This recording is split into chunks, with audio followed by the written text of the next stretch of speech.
Hi friends, welcome to VS vlogs. உங்கள் அனைவருக்கும் எனது அன்பு வணக்கம்.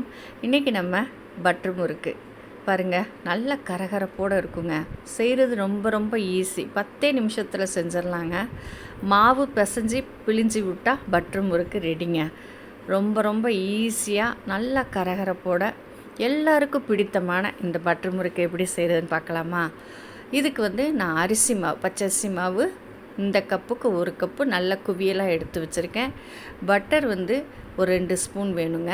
இது பொட்டுக்கல்லே மிக்சியில் அரைச்சி பொடி பண்ணி சலித்து வச்சுருக்கேன். அது கடலை மாவு, கொஞ்சம் உப்பு, சீரகம், பெருங்காயம், இவ்வளோதாங்க இதுக்கு தேவையான பொருள். இப்போ நம்ம மாவு பிசையலாம். 1 கப்பு அரிசி மாவுக்கு 2 டேபிள் ஸ்பூன் நம்ம பொட்டுக்கடல மாவு போட்டுக்கணுங்க. இந்த மாதிரி 2 டேபிள் ஸ்பூன் பொட்டுக்கடல மாவு, 2 டேபிள் ஸ்பூன் கடலை மாவு போடுறப்போ டேஸ்ட் ரொம்ப நல்லாயிருக்குங்க. நீங்கள் இதை மாதிரி செஞ்சு பாருங்கள். டேபிள் ஸ்பூனுங்கிறது அளவு கொஞ்சம் பெருசாக இருக்குங்க, அதை பார்த்துக்கோங்க. 2 ஸ்பூன் பொட்டுக்கடல மாவு போட்டேன். இப்போ 2 ஸ்பூன் கடலை மாவு போடுறேன். இதில் இந்த ஸ்பூனுக்கு 2 ஸ்பூன் பட்ரு போடுறேன். ஏன்னா இது பட்ரு முறுக்கு இல்லையா, அதனால் பட்ரு கொஞ்சம் தூக்கலாக தான் இருக்கணுங்க.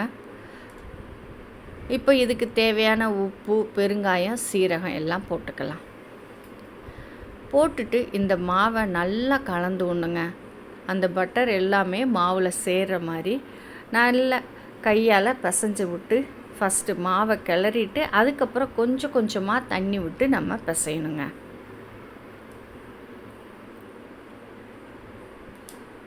நல்லா சப்பாத்தி மாவு பதத்துக்கு நம்ம பிசைஞ்சு எடுத்துக்கணுங்க.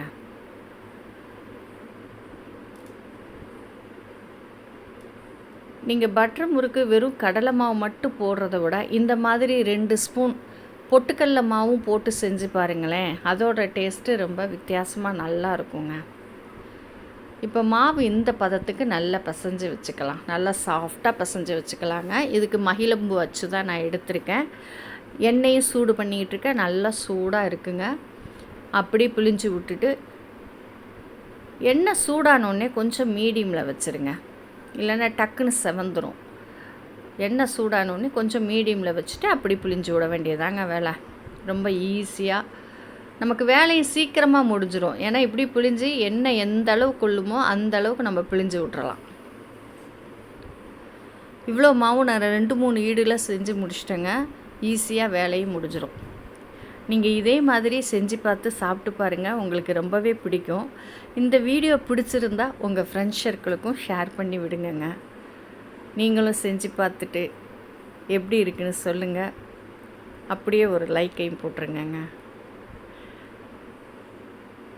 பாருங்கள், நல்ல பபுள்ஸ்லாம் அடங்கின பிறகு எடுத்தால் அருமையான பட்டர் முறுக்கு ரெடிங்க. நம்ம கிருஷ்ண ஜெயந்திக்கு சாமிக்கு வச்சு படைக்கிறதுக்கு ரொம்ப ரொம்ப அருமையாக இருக்குங்க. கண்டிப்பாக நீங்கள் ட்ரை பண்ணி பாருங்கள். ஈஸியாக செய்கிற முறுக்கு இது. நெக்ஸ்ட் வீடியோவில் பார்க்கலாங்க.